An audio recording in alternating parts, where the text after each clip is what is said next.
No. All right, well, here we go. Welcome today. Here it is. It's Monday. How was our weekend? It was good. It was a prom weekend, wasn't it? All right. Was it a good prom? Yeah. What makes it a good prom? The fact that you had a prom? Yeah. What's that? Good DJ. Good DJ. All right. That's important to have. All right. What'd you think of the Landmark Center? It was nice. It is a nice building. It's a nice building. There's so much in it. Little hidden gems inside the Landmark Center. And I think the last time I was there, they had there was actually a music museum in it. Of course, the old district court is in it. There was a Hmong art museum in it. So there is a lot of specialty things that are in it, but good. Well, you had good weather for prom as well. So good opportunity for some photo ops and all that stuff. So there we go with that. And it was also Mother's Day this weekend too. Huge. So hopefully that went well for you, or went well for your mom, or whoever is the important person in your life. Hopefully that went well there. All right. Took some time to maybe thank mom. All right. Anyone do anything special for that day? Golfing. Wow. Okay. That was it. And why? And what, you did that to give a break, or? Yeah.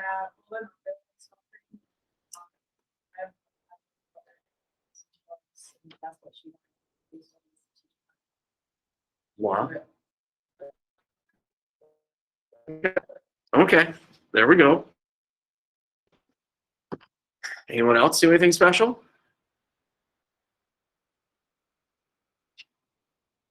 I think my daughter decided to make dinner, so that was good. Nice little vegan pesto penne,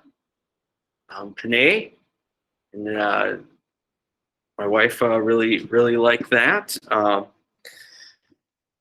Pesto sauce tasted just like pesto sauce. It was really good. It was spot on. So that was good there. All right. So hopefully we again had a really good weekend and all that stuff. All right. So with that, this week I sent out a preview, and we'll continue with the authoritarian case study, and we'll take care of that this week. Wednesday, we'll finish it up. And then Thursday, Friday, we'll enter our last unit of study dealing with the Cold War. And Thursday, we have the MCAs here, and a citizenship or civics test is going to be pushed out to you to do. And so you'll hear that it can be, Thursday might be synchronous or asynchronous, and I got to find out some more information about that, on what that fully looks like here before I make a statement about how I'll do the Cold War on Thursday. So just be patient with that. All right. But kind of get us thinking here. We've had this nice long weekend to get us thinking a little bit here. In history, or just when we do any type of study, we always talk about word choices. And the choice of words that you pick in some ways can affect how we view and understand historical events, or even just think about conversations you might have with people and the words that you pick.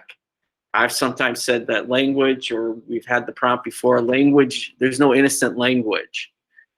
We pick things for a reason. All right. And so word choices. And I threw up there some things that we may have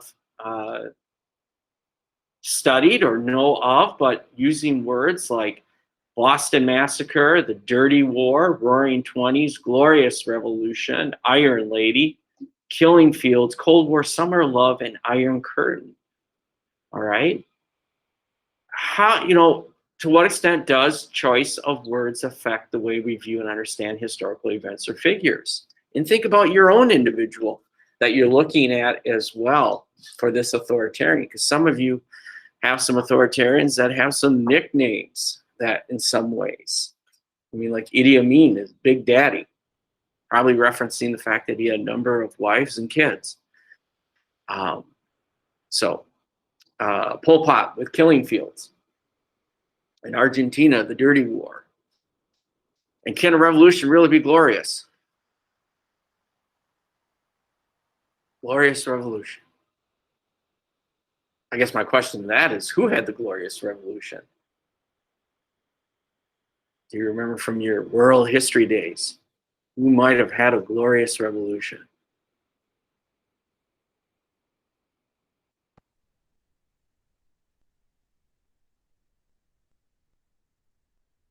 That would have to bring us back to England, the glorious revolution, right before or right after the Restoration era that had happened before the Civil War.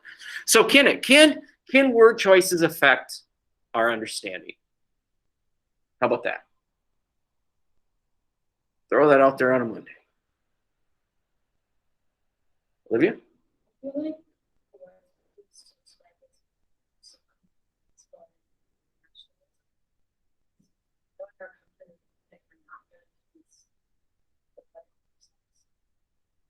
Okay, all right. So word choices can in some ways evoke nationalism, all right?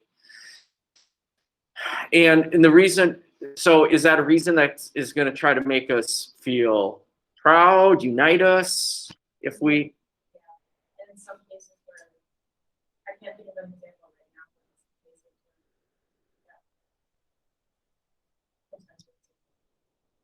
now. Okay, all right, gotcha. All right, anyone else weigh in on this? I agree.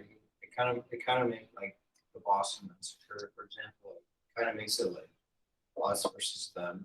It implies heavy implications. That's their fault. Yes, yes. And so with the Boston Massacre, Paul Revere is the person who really uses it. Sometimes they call it the Bloody Massacre. But the Boston Massacre, it's a play of words. The whole goal is to unify colonists against the British. And realistically, how many people died in the massacre? 5. So is it really a massacre? And I guess that comes down to a number. And maybe it's the fact that you have snowballs and sticks going up against muskets.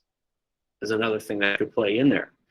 But it does, puts an image and pits us against each other, picking sides. The Roaring Twenties.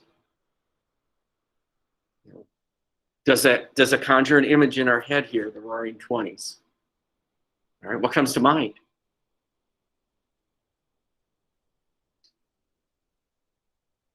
Comes to mind? Prohibition. All right, that's part of it. You know, got to have the illegal bathtub gin. All right, because people want to get ossified. Those are all nice terms from the 20s. But it does present a whole different, Roaring Twenties. Some people might think, oh, it kind of reminds me of the Great Gatsby and the whole idea behind the Great Gatsby and all that stuff. But then that's one thing about the 20s, and it kind of covers a whole blanket. But we also know the 20s is also a very turbulent time. If I put the turbulent 20s up there, that brings a whole different mind that we might focus more on the turbulence, the Wall Street riot, or the lynching of 3 African Americans in Duluth. So historical events do, in some ways, the word choices. How do we avoid that? How do we counter that? Is there a way to counter it?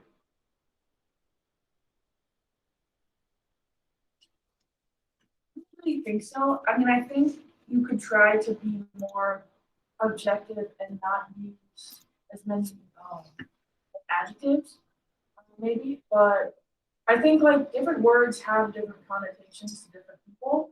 So I think no matter what, like words are going to influence who's reading them pretty much in some way. Like there's no way to really get around that, I think, even if it's just like factual. Because then it's a fact that changes your viewpoint. Okay. All right. Absolutely. Good points. Good points there. I mean, Summer of Love, kind of the hook. Hooks you in. All right. Got to find out why. 1967 is the Summer of Love. Iron Curtain. All right. Pretty soon we're going to look at the Cold War. And there are so many words that are used to describe, and as Spencer had said, to pit sides against each other and reflect nationalism. Cold War is full of it.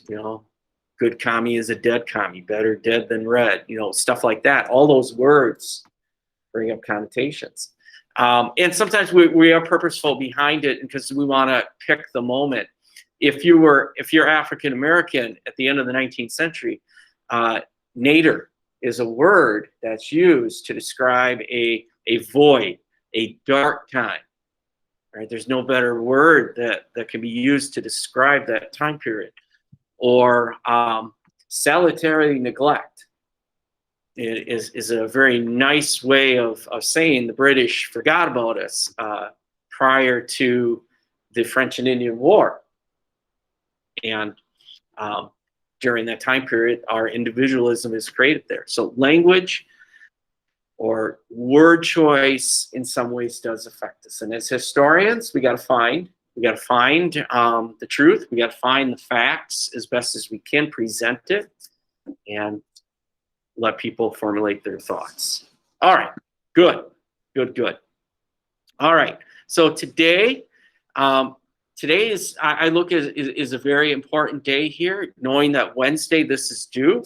Today is kind of like that midway point where hopefully you are almost done with your research, and so you can start beginning to put that finished product together, right? And so today, if you need space to go out in the hall and record, you go ahead and you can do that.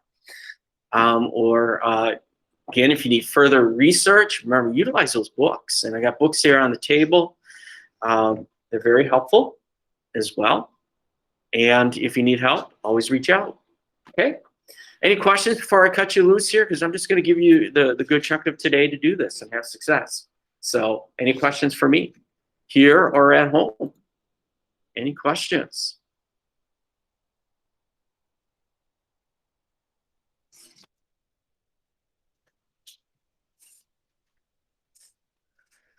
All right, well, if there are no questions, those at home, you can stay on or exit and work on this. And those that are here, let's just go and work at it, all right? So have a great Monday.